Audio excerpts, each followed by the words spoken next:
امیر المومنین حضرت سیدنا عمر فاروق خلیفہ دو رضی اللہ تعالیٰ عنہ کی عظمت شان اور ان کی کچھ باتیں انشاءاللہ ہم کریں گے۔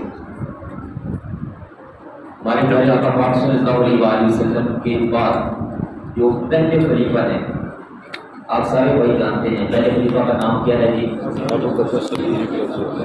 حضرت سیدنا ابو بکر صدیق رضی اللہ تعالیٰ عنہ۔ ان کے بعد دوسرے خلیفہ حضرت سیدنا عمر فاروق رضی اللہ تعالیٰ عنہ۔ پھر ان کے بعد تیسرے خلیفہ حضرت سیدنا عثمان غنی ذوالنورین رضی اللہ تعالیٰ عنہ۔ چوتھے خلیفہ حضرت سیدنا مولا علی رضی اللہ تعالیٰ عنہ۔ اور ان کے بعد 6 مہینے کی خلافت ہے حضرت سیدنا علی مرتضیٰ شیر خدا رضی اللہ عنہ کے بڑے بیٹے حضرت سیدنا امام حسن مجتبیٰ رضی اللہ تعالیٰ عنہ۔ یہ 30 سال ان 5 افراد کی خلافت کے بنتے ہیں جن کو خلافت راشدہ کا نام دیا جاتا ہے۔ اور ان میں آج جو بات ہے وہ ہے سیدنا عمر فاروق رضی اللہ عنہ کی چند باتیں۔ آپ کا مقام شرف اللہ پاک کی بارگاہ میں، ہمارے آقا پاک صلی اللہ علیہ وسلم کی بارگاہ میں بہت بلند و بالا ہے۔ آپ صلی اللہ علیہ وسلم پر ایمان لانے کے وقت پہلے 39 افراد مسلمان ہو چکے تھے، 40ویں نمبر پر فاروق اعظم ایمان لے کر آئے۔ اور جب آپ نے اسلام قبول کیا تو صحابہ کرام کا واضح فرمان ہے، حضرت سیدنا عبداللہ ابن مسعود رضی اللہ عنہ قسم اٹھا کر یہ بیان کیا کرتے تھے، میں اللہ کی قسم اٹھاتا ہوں جب فاروق اعظم ایمان نہ لائے تھے اس سے پہلے ہم خانہ کعبہ کے پاس جا کر سر عام نماز بھی نہ پڑھ سکتے تھے، اتنی سختی کفار کرتے تھے۔ لیکن جب آپ ایمان لے کر آئے، آپ نے اسی دن یہ 3-4 سوال کیے، یا رسول اللہ صلی اللہ علیہ وسلم کیا آپ اکبر ہیں؟ علماء واقعہ میں نے وہ سارا ایمان آنے والا واقعہ کئی بار سنایا ہوا ہے۔ عرض کی حضور آپ اکبر ہیں؟ فرمایا اکبر ہیں۔ عرض کی حضور آپ اللہ پاک کے سچے رسول ہیں؟ سچے رسول ہیں۔ عرض کی حضور کا اللہ وحدہ لا شریک نے؟ وحدہ لا شریک ہے۔ فرمایا کہ اللہ پاک نے نماز پڑھ کر جاری نہیں فرمایا؟ فرمایا تو عرض کی حضور یہ پھر چھپ کر نمازیں کیوں پڑھتے ہیں؟ یہ اللہ پاک کا گھر بیت اللہ شریف یہ کس لیے ہے؟ آپ نے فرمایا عمر ابھی تک ہماری دماغ بہت کم ہے، ابھی ہم حکمت سے چل رہے ہیں ذرا طریقے سے۔ عرض کی حضور جب میں ایمان لے آیا ہوں اس کے بعد کون سی حکمت بنا لیا؟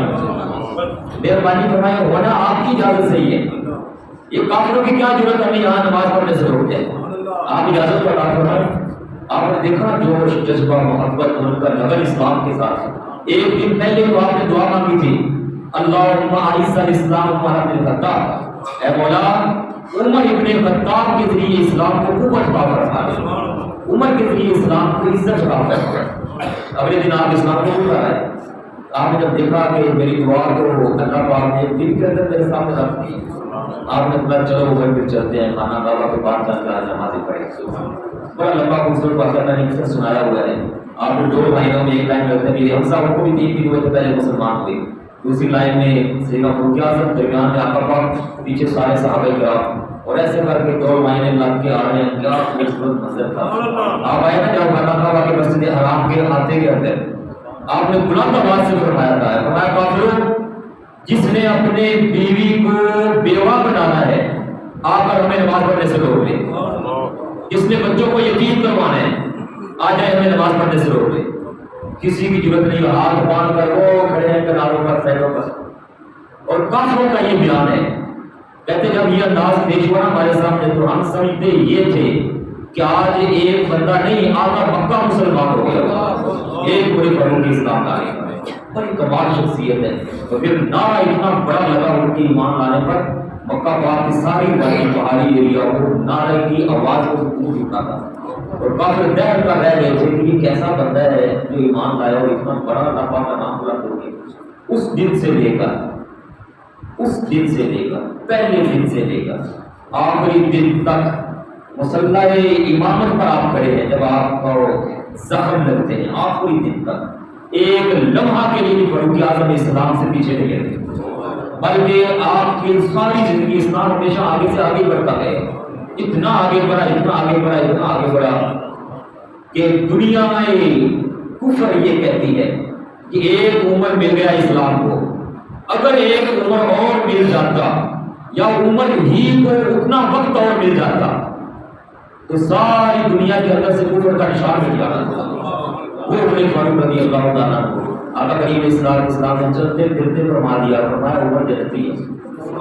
یہ میں عمر اس لیے کہہ رہا ہوں کہ حضور پاک نے فرمایا ہمارے لیے تو امیر المومنین سیدنا، ہمارے سروں کے تاج، ہمارے آقا ہیں، ہمارے سر کے تاج ہیں حضرت سیدنا عمر فاروق اعظم ہیں، جنہوں نے آ کر حق اور باطل کو واضح کروایا، اور اللہ پاک نے چلتے پھرتے ان کو جنتیوں کے جو ہے بشارتیں عطا فرما دی۔ اور حضور اقدس صلی اللہ علیہ وسلم نے ان کی پیاری بیٹی کو اپنے نکاح میں لے کر خود اپنے ان کو دماد ہونے کا شرف بھی عطا فرمایا، اور وہ سسر بھی لگتے ہیں کریم آقا علیہ السلام، اور کیا سسر ہیں اور آقا پاک صلی اللہ علیہ وسلم داماد ہیں۔ یہ رشتہ بھی حضرت حفصہ رضی اللہ تعالیٰ عنہ کا نکاح ہوا تھا۔ فاروق اعظم رضی اللہ تعالیٰ کی شان کیا سنائیں، کیا ہم بیان کریں، صرف حاضری پیش کرنی ہوتی ہے۔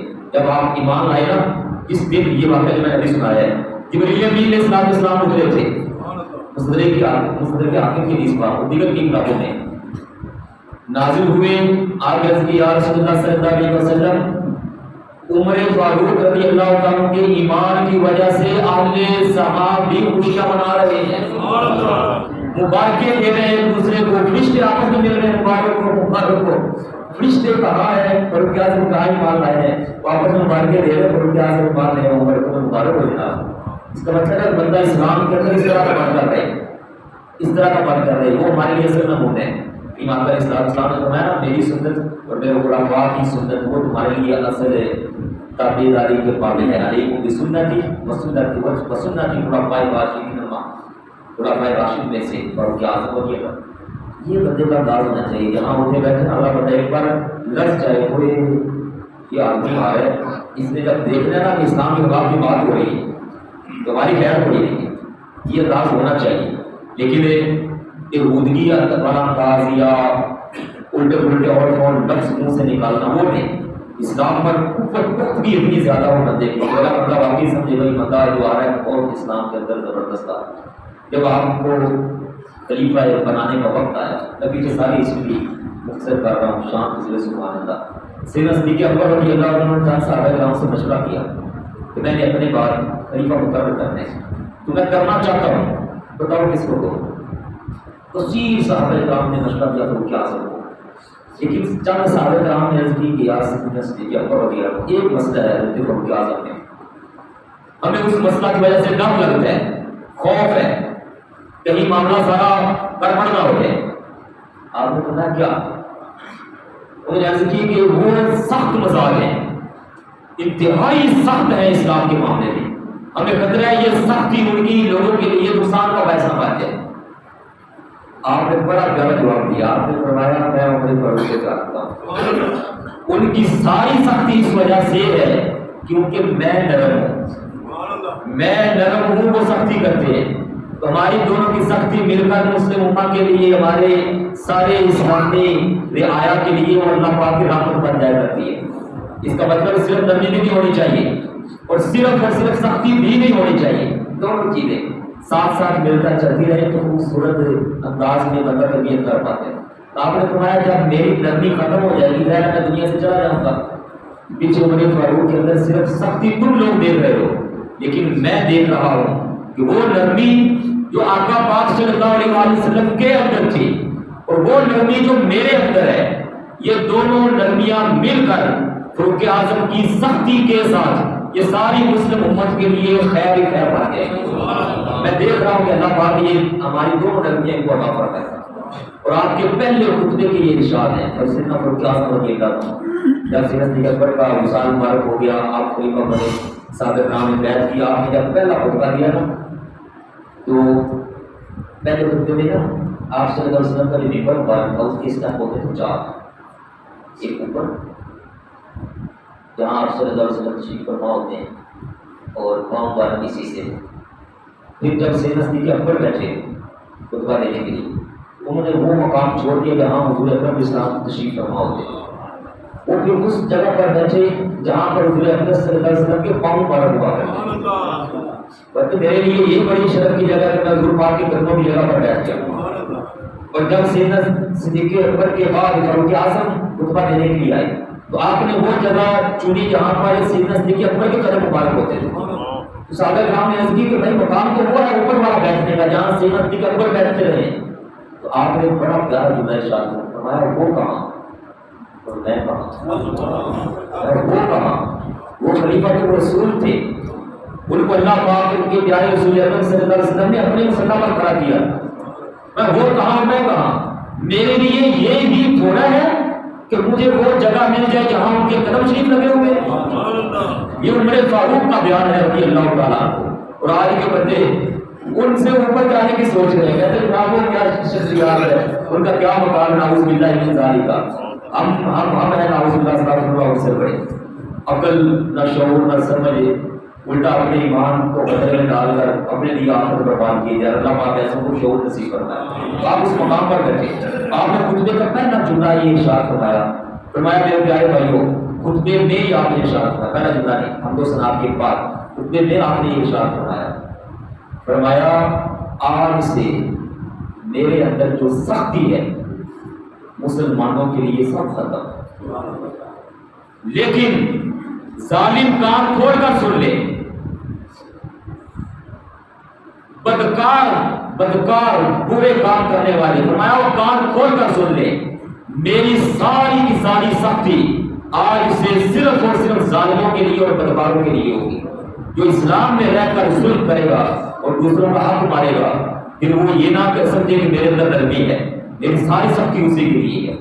اور دنیا گواہ ہے، کسی کی ضرورت نہیں ہوتی تھی فاروق اعظم کے دور میں کوئی الٹا پلٹا کام کر کے کسی کے سامنے جھوٹ بول کر اس کا مال ہڑپ کر دے.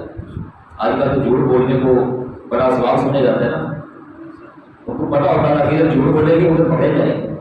اور فاروق اعظم کوئی عام بندہ نہیں ہے، وہ شخص ہے جو زمین اگر گزرتی خاتون کے ہاتھ سے تیل گر جاتا ہے اور وہ تیل ہے مالک کا، خاتون لوٹی ہے، خادمہ ہے، نوکرانی ہے، اس کے ہاتھ سے تیل گرا، خاتون روتی ہے کہ میں اگر تیل نہ لے کر گئی تو میرا مالک میرے اوپر سختی کرے گا.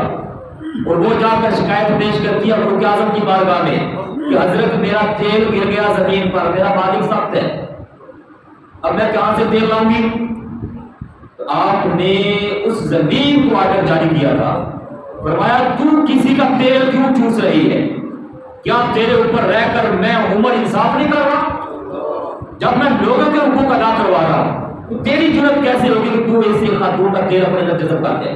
تیل نکال، میں تیل واپس نکال. فاروق اعظم رضی اللہ تعالیٰ فرمایا تیل واپس نکال. زمین نم کرتی ہوئی تیل واپس لے آتی. زمین کی ضرورت نہیں کسی کا تیل اپنے جذب کر دے. وہ فاروق اعظم رضی اللہ تعالیٰ ادھر دریاؤ کو رکا لکھتے ہیں، یا دریاؤ ساری جاہلیت کی رسومات ختم.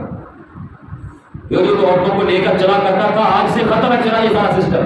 اگر تو رب کے حکم پر چلتا ہے تو چل، اگر نہیں چلتا تو ہمیں تیرے اس پانی کی کوئی ضرورت نہیں ہے.